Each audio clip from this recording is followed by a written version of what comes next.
I will wait with you one night longer, said the swallow, who really had a good heart. Shall I take him another ruby? Alas! I have no ruby now, said the prince, my eyes are all that I have left. They are made of rare sapphires, which were brought out of India 1,000 years ago. Pluck out one of them and take it to him. He will sell it to the jeweler, and buy food and firewood, and finish his play.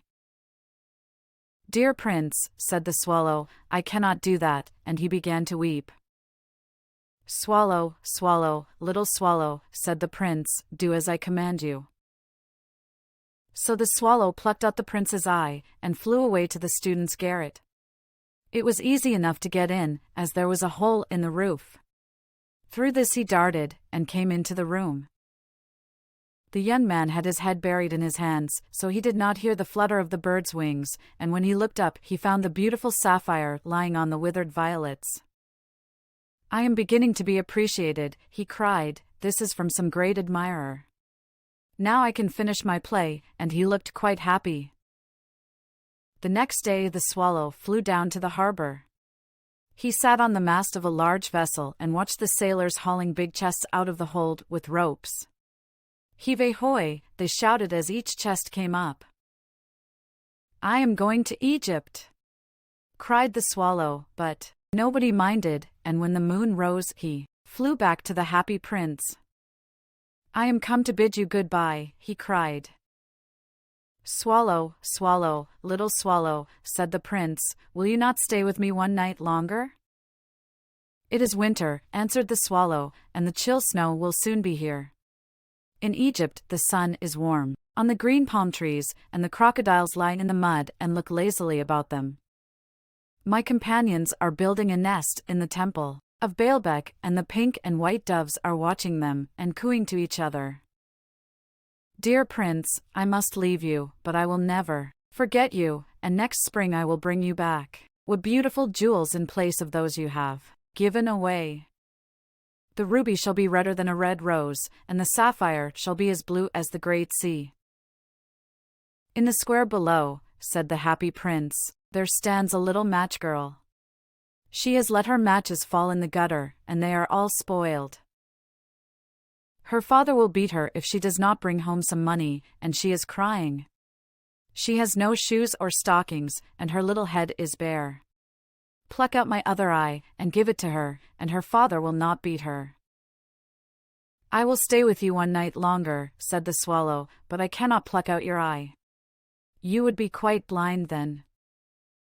Swallow, swallow, little swallow, said the prince, do as I command you. So he plucked out the prince's other eye, and darted down with it. He swooped past the match girl, and slipped the jewel into the palm of her hand. What a lovely bit of glass, cried the little girl, and she ran home, laughing. Then the swallow came back to the prince. You are blind now, he said, so I will stay with you always. No, little swallow, said the poor prince, you must go away to Egypt. I will stay with you always, said the swallow, and he slept at the prince's feet. All the next day he sat on the prince's shoulder, and told him stories of what he had seen in strange lands. He told him of the red ibises, who stand in long rows on the banks of the Nile, and catch goldfish in their beaks, of the Sphinx, who is as old as the world itself, and lives in the desert, and knows everything, of the merchants, who walk slowly by the side of their camels, and carry amber beads in their hands, of the king of the mountains of the moon, who is as black as ebony, and worships a large crystal, of the great green snake that sleeps in a palm tree, and has 20 priests to feed it with honey cakes, and of the pygmies who sail over a big lake on large flat leaves, and are always at war with the butterflies. Dear little swallow, said the prince, you tell me of marvelous things, but more marvelous than anything is the suffering of men and of women. There is no mystery so great as misery. Fly over my city, little swallow, and tell me what you see there.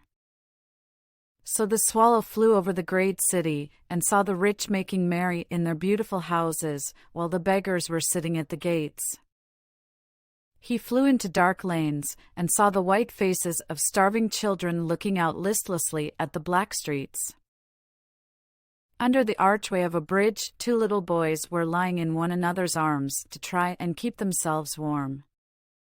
"How hungry we are," they said. "You must not lie here," shouted the watchman, and they wandered out into the rain. Then he flew back and told the prince what he had seen. "I am covered with fine gold," said the prince. "You must take it off, leaf by leaf, and give it to my poor. The living always think that gold can make them happy." Leaf after leaf of the fine gold the swallow picked off, till the happy prince looked quite dull and grey. Leaf after leaf of the fine gold he brought to the poor, and the children's faces grew rosier, and they laughed and played games in the street. "We have bread now," they cried. Then the snow came, and after the snow came the frost. The streets looked as if they were made of silver, they were so bright and glistening. Long icicles like crystal daggers hung down from the eaves of the houses. Everybody went about in furs, and the little boys wore scarlet caps and skated on the ice. The poor little swallow grew colder and colder, but he would not leave the prince. He loved him too well. He picked up crumbs outside the baker's door when the baker was not looking and tried to keep himself warm by flapping his wings. But at last he knew that he was going to die. He had just strength to fly up to the prince's shoulder once more. "Goodbye, dear prince," he murmured. "Will you let me kiss your hand?" "I am glad that you are going to Egypt at last, little swallow," said the prince. "You have stayed too long here, but you must kiss me, for I love you."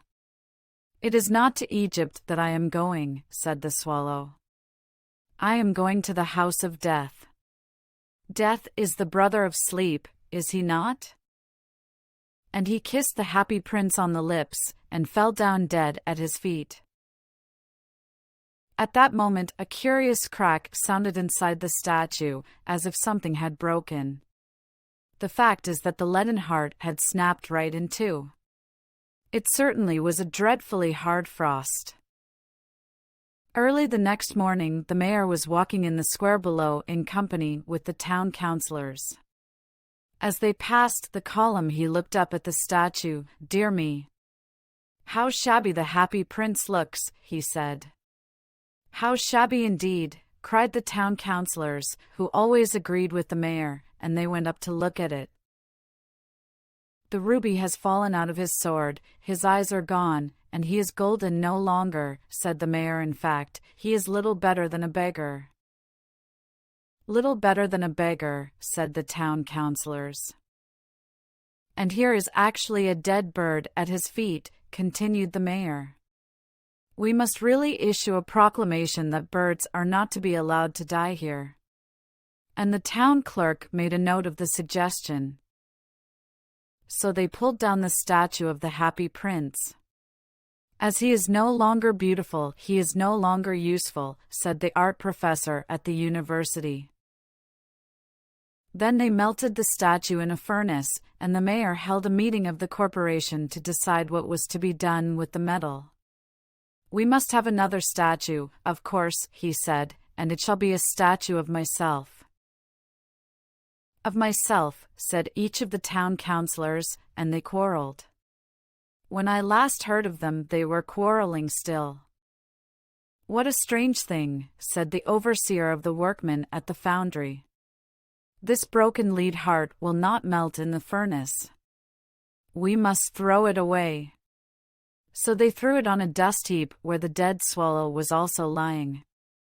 "Bring me the 2 most precious things in the city," said God to one of his angels, and the angel brought him the leaden heart and the dead bird.